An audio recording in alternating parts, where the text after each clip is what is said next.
Selamat berjumpa bersama saya, Pastor Lawrence Dihe, dalam acara Serambi Religius dari Paroki Maria Bunda Pembantu Abadi. Saya mengucapkan selamat bertemu. Semoga renungan-renungan yang saya sampaikan, artikel-artikel tentang ajaran teologi yang saya utarakan semakin menambah kasana iman.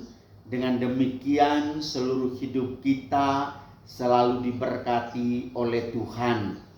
Mari kita lanjutkan peziarahan permenungan kita kali ini dengan merenungkan Injil yang akan dibacakan pada hari 6 November 2020. Tuhan bersamamu dan bersama rohmu. Inilah Injil Yesus Kristus menurut Lukas. Dimuliakanlah Tuhan.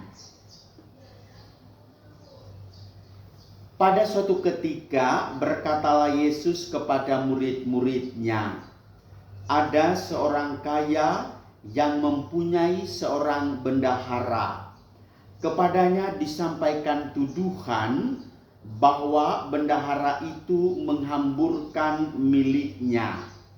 Maka si kaya itu memanggil bendaharanya dan berkata, "Apakah yang telah kudengar tentang dirimu? Berilah pertanggungjawaban atas urusanmu, sebab engkau tidak boleh bekerja sebagai bendahara lagi." Berkatalah bendahara itu dalam hatinya, "Apakah yang harus kuperbuat? Tuanku memecat aku dari jabatanku. Mencangkul aku tidak dapat, mengemis aku malu. Aku tahu apa yang akan kuperbuat, supaya apabila aku dipecat dari jabatanku sebagai bendahara, ada orang yang mau menampung aku di rumah mereka." Lalu ia memanggil satu demi satu orang yang berutang kepada tuannya. Berkatalah ia kepada yang pertama, "Berapa besar utangmu pada tuanku?" Jawab orang itu, 100 tempayan minyak. Lalu kata bendahara itu, "Inilah surat utangmu. Duduklah dan buatlah surat utang lain sekarang juga." 50 inilah surat utangmu. Duduklah dan buatlah surat utang lain sekarang juga 50 tempayan. Kemudian ia berkata kepada yang lain, "Dan saudara, berapa utangmu?" Jawab orang itu, 100 pikul gandum. Katanya kepada orang itu, "Inilah surat utangmu. Buatlah surat utang lain 80 pikul." Bendahara yang tidak jujur itu dipuji tuannya karena ia telah bertindak dengan cerdik. Sebab anak-anak dunia ini lebih cerdik terhadap sesamanya daripada anak-anak terang. Demikianlah Injil Tuhan. Terpujilah Kristus. Saudari-saudara umat Allah yang terkasih, berapa hutangmu? Sesungguhnya anak-anak zaman now lebih cerdik daripada anak-anak terang. Saudara-saudari pendengar setia YouTube yang terkasih, yang namanya tuduhan berarti memikirkan dan mengatakan sesuatu tanpa suatu alasan yang meyakinkan. Menuduh orang tanpa suatu argumen realistis, suatu kenyataan yang meyakinkan dirimu, maka itu namanya penghakiman, itu namanya pengkhianatan, itu namanya merusak nama baik orang. Apakah Anda pernah mengalami hal seperti itu? Apakah Anda pernah dituduh atau Anda pernah menuduh? Contoh saja, anak-anak muda dewasa ini dalam masa pacaran mereka saling menuduh. Dia mengatakan bahwa kamu sudah memacari orang lain, dengan saya mana? Buktinya apa? Karena memang dia sedang tidak suka. Wah, apalagi di tengah rumah tangga.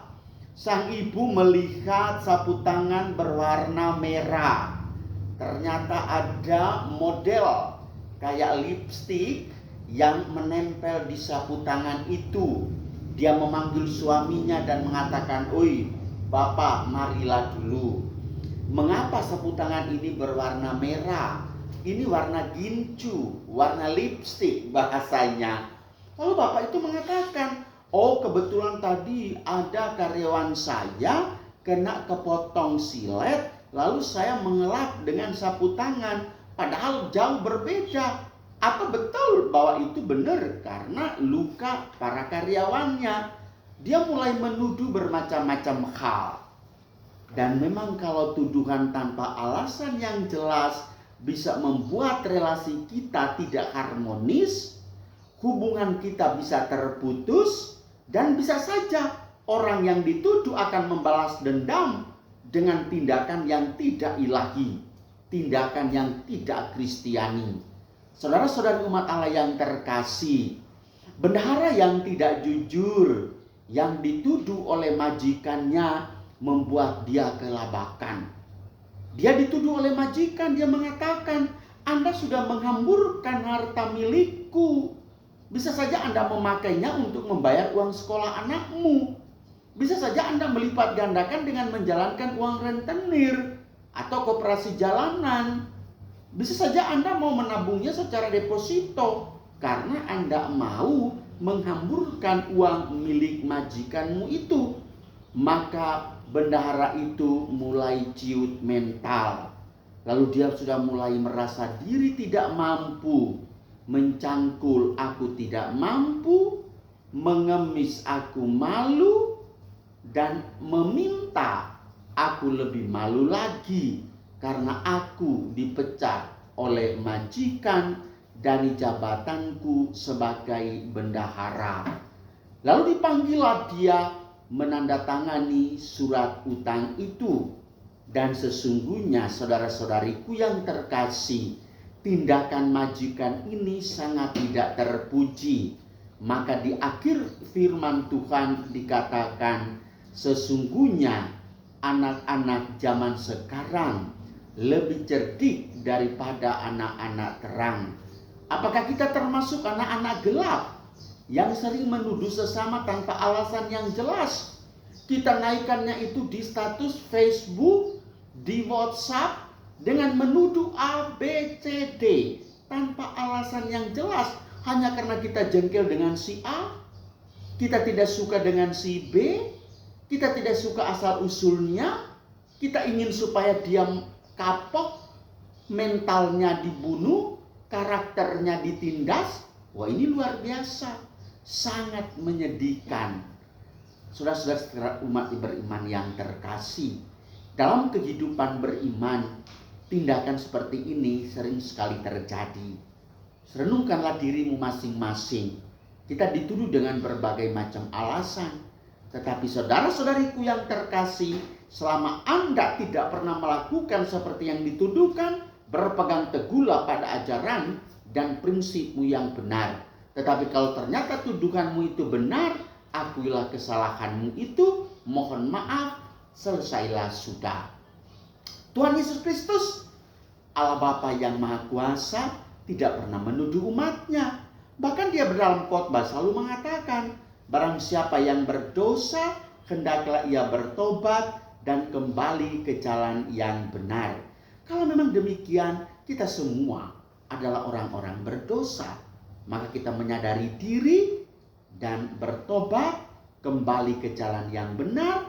Ikutilah jalan Dia, jalan yang penuh kasih, penuh damai dan keadilan. Sesungguhnya kita adalah anak-anak terang, bukan anak-anak gelap yang tugas kita hanya mau menuduh tanpa alasan yang jelas. Allah kita Maha Rahim, penuh belas kasih, penuh kebaikan. Dia mengasihi kita tanpa batas. Tuhan memberkati kita semua. Amin.